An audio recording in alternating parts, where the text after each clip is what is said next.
Hello guys, welcome to my YouTube channel. మీ ఇంటి బంగారం అక్క ఏంజల్. నేనైతే ఇక్కడ మ్యాటర్ ఏంటో చెప్పే ముందు కొత్తగా ఎవరైనా చూస్తున్నట్టయితే make sure to subscribe. And ఇక్కడ పిండి గ్రైండ్ చేసుకున్న తర్వాత మనం ఎన్ని కిలోలు పట్టిస్తే అన్ని కిలోలకి తగినన్ని వాటర్ అండ్ సాల్ట్ అండ్ జీలకర్ర అయితే యాడ్ చేస్తాం. సో మంచిగా మిక్స్ చేసుకొని ఒక హాఫ్ అన్ అవర్ అలా నానబెట్టేసి తర్వాత మనం ఇలా సకినాలు చుట్టుకోవాలి అన్నమాట. సో అందరికీ తెలుసు ఇది సంక్రాంతి స్పెషల్ పిండి వంటలు అని. ఇవి సకినాలు కంపల్సరీ ప్రతి ఒక్కరు చేసుకుంటారు. So don't skip this video, ending వరకు చూడండి. ఎవరికైనా చేయడం తెలియకపోతే ఇందులో చూస్తే క్లియర్గా అర్థమవుతుంది. మీరు చేసుకోవచ్చు కూడా ఇంట్లో వీడియో అనమాట. యాక్చువల్లీ మనం సంక్రాంతికి పిండి వంటలు చేసుకుంటాం కదా, లైక్ సకినాలు, గ్యారెలు, పూసలు అంటారు తెలంగాణలో. సో మీ సైడ్ ఏమంటారో కామెంట్ చేయండి. సో ఇక్కడైతే వాటి కోసం మేమైతే ఇంట్లో అవి బియ్యం అవన్నీ పట్టించేసి ఇక్కడ పిండి మొత్తం గిన్నెలో గ్రైండ్ చేసుకొని వాటిని ఫస్ట్ ఏమేమి కావాలి నేను ఫస్ట్ చెప్పిన విధంగా అన్నీ మిక్స్ చేసుకొని హాఫ్ అన్ అవర్ 1 అవర్ పక్కన పెట్టేసుకొని మంచిగా ఇలా సకినాలు పోసుకోవాలి. మనం అయితే ఏదైనా క్లాత్ మీద అట్లా ఎన్ని కిలోలు అయితే అన్ని కిలోలు సకినాలు పోసేసి దాన్ని కాలుస్తాము. తర్వాత చాలా చాలా బాగా టేస్టీగా ఉంటుంది. ఇక్కడ మీరు చూసినట్లయితే మేము ఇంత చేసాము, చూడండి ఇక్కడ కనిపిస్తుంది.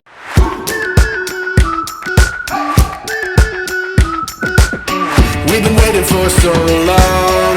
We've been waiting for this time to begin. We ain't getting any older. I kinda feel a little younger.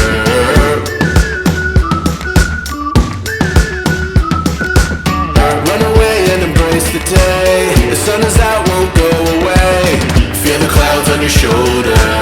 Touch the sky, feeling bolder. Going out, going all the way. Going high, high, high, high, high, high. Going out, going all the way. Going high, going all the way. Going up, going all the way. Going up, going all the way. Going higher.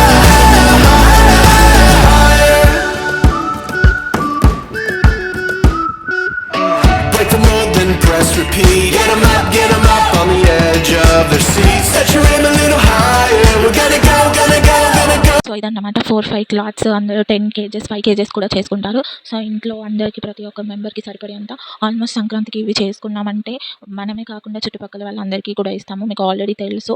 And ఒక 3-4 months వరకు ఇవి సరిపడేలాగా చేసుకొని తింటాము ప్రతి దాంట్లో. And ఎవరెవరికి టీలో కానీ మిల్క్లో కానీ ఎవరెవరికి తినడం చాలా ఇష్టమో కామెంట్ చేయండి. అండ్ తర్వాత చూసారు కదా అన్ని 4-5 క్లాత్స్ పోసేసి మళ్ళీ దాన్ని కాల్చుకోవాలి. కాల్చడానికి కూడా చాలా ఇబ్బంది. కొంతమంది లైక్ గ్యాస్ మీద, ఎల్పిజి గ్యాస్ మీద కాలుస్తారు, ఇంకొంతమంది లైక్ కట్టెల పొయ్యి మీద కాలుస్తారు. కానీ ఓల్డెన్ డేస్లో అయితే లైక్ కట్టెల పొయ్యి మీద కాల్స్తేనే మంచి టేస్ట్ వస్తుంది అని చెప్తారు. కానీ మేకైతే ఇప్పుడు ఆ ఫెసిలిటీ లేదు కాబట్టి మేము గ్యాస్ మీదనే కాల్చుకున్నాము. సో చూసేయండి గైస్.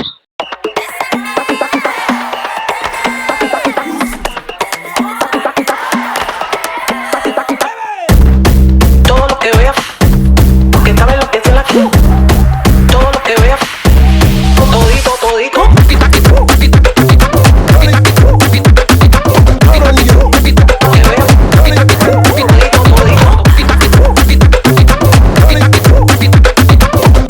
చూడండి అన్ని సకినాలు కాల్చుతున్నాం. అండ్ కాల్చేటప్పుడు చాలా కేర్ఫుల్గా ఉండాలి. అండ్ మనం యూస్ చేసే గ్యాస్ స్టవ్ కూడా చాలా మంచిగా వర్క్ చేసేది, మంచిగా ఉండే గ్యాస్ స్టవ్ని యూస్ చేయాలి. అండ్ మనం ఇక్కడ గ్యాస్ వాడుతున్నాం కాబట్టి. అండ్ చూడండి అన్నీ ఒక్కొక్కటి కాల్చున్నాము. ఒకసారి చాలా ఆయిల్ పోసుకుంటే ఒక 20 అలా వేసి మంచిగా కాల్చుకోవచ్చు. ఇక్కడ మీరు చూసినట్టయితే కాలుతుంటే నాకైతే వీడియో తీస్తుంటే చాలా మంచిగా అనిపించింది. అలా మంచిగా ఎర్రగా వచ్చే వరకు కాల్చుకోవాలి, రెడ్గా అవుతాయి అవి సకినాలు అప్పుడు. అండ్ ఆయిల్ కూడా కాలవడానికి సరిపడిన ప్యాకెట్స్ తెచ్చుకొని పెట్టుకోవాలి. అందరూ అది మిస్ చేయకండి. అండ్ ఇక్కడ కాలిన తర్వాత అవి ఎంత బాగా కొంతమంది వైట్గా కాల్చుకుంటారు, కానీ మంచిగా రెడ్గా కాలిస్తేనే టేస్ట్ వస్తుంది. మీకు అవి కూడా చూపిస్తాను, చూడండి.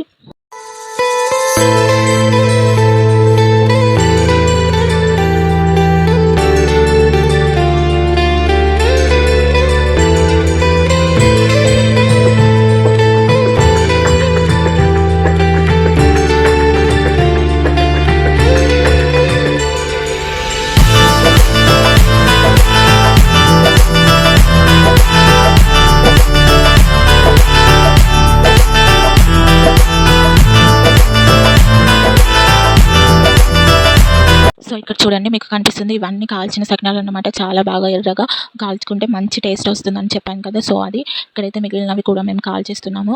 అండ్ మీకు ఈ వీడియో నచ్చిందని అనుకుంటున్నాను. సో అర్థమైంది కదా, ముందు చెప్పిన ప్రాసెస్ లాగా మనము ఎన్ని కిలోల బియ్యం, దీనికైతే కావాల్సింది మెయిన్గా బియ్యం, ఎన్ని కిలోల బియ్యం పట్టించుకుంటే అంత తగినన్ని వాటర్, సాల్ట్ అండ్ జీలకర్ర, అల్లం పేస్ట్ ఇవి యాడ్ చేయాలి. యాడ్ చేసి మంచిగా మిక్స్ చేసుకొని ఒక 1 అవర్ అలా పక్కన పెట్టేసి సకినాలు పోసుకోవాలి. సో ఫస్ట్ ఇది క్లియర్ అయితే మీరు ఎప్పుడైనా చేసుకోవచ్చు. అండ్ ఆయిల్ కూడా తగినంత తెచ్చుకోవాలి. సో ఈ వీడియో మీకు అర్థమైందని అనుకుంటున్నాను. మీరు కూడా ఇంట్లో ట్రై చేయండి. అండ్ ఈ వీడియో నచ్చినట్లయితే డెఫినెట్గా లైక్ చేయండి. లైక్ చేయడం మర్చిపోకండి. అండ్ కామెంట్ చేయండి ఎలా ఉందో, మీకు అర్థమైందో క్లియర్గా. డెఫినెట్గా చెప్తున్నాను, నా వీడియో కనుక వేరే స్టేట్స్లో కనుక రిసీవ్ అయితే వాళ్ళు కూడా ట్రై చేయండి. చాలా చాలా చాలా బాగా నచ్చుతుంది టేస్ట్. అండ్ కామెంట్ చేయండి. Support my channel. అండ్ ఇక్కడ మేమైతే మిగతావి కాల్చుకుంటున్నాము. అండ్ ఇవైతే చూస్తేనే తినాలనిపిస్తుంది. డెఫినెట్గా అందరూ ట్రై చేసుకుంటారని నేను అనుకుంటున్నాను. సో ఈ వీడియోని కనుక స్కిప్ చేయకుండా మంచిగా చూసి ఎలా చేయాలో నేర్చుకొని ట్రై చేసుకోండి ఇంట్లో. సో ప్రిపేర్ చేయడం అయితే అయిపోయింది. ఇంకా తినేసేయచ్చు 3 months వరకు సేఫ్గా. అండ్ ఈ వీడియో కనుక మీకు నచ్చినట్టయితే డెఫినెట్గా లైక్ చేయండి, కామెంట్ చేయండి, షేర్ చేయండి. And don't forget to subscribe. వెళ్ళే ముందు సబ్స్క్రైబ్ బటన్కి don't forget to subscribe. Thank you, bye bye, ఉంటాను.